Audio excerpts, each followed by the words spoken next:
Okay, so I have redrawn that picture so it's a little bit neater. And let's now ask some conceptual questions about this. Remember that the distance between the slits we are defining to be d. The angle to one of these maxima, let's say the angle to the m equals 1. That's our angle theta, and we showed that the maxima are at angles defined by d sine theta equals m times lambda. So first, let's imagine we observe a pattern where we have bright spots here, and here, and here, and here, and here, dark spots at the half integer values of m. If we then switch the wavelength of the light to a shorter wavelength, what will happen to this observed pattern? So pause the video, think about that on your own for a little bit, and then restart it. Okay, we can see that if we make lambda, the wavelength of the light, smaller, that means that sine theta is going to be smaller.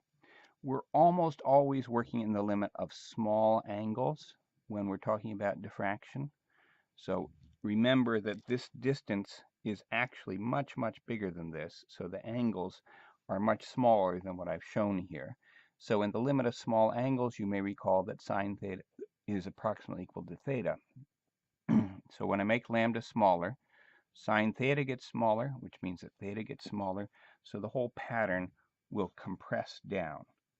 And so now let's use that to understand why we don't ordinarily see patterns like this when we're looking at visible light.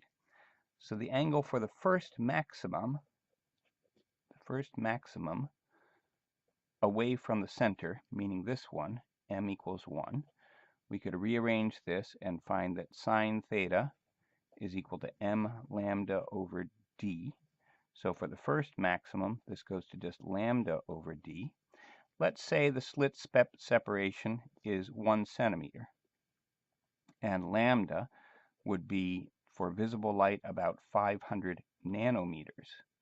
So if we plug those numbers in, sine theta would be about 5 times 10 to the minus 5, and so theta is about equal to 5 times 10 to the minus 5 radians, which is a very small angle. So you're never going to perceive that with your bare eyes. It'll just look like a continuous bright area here.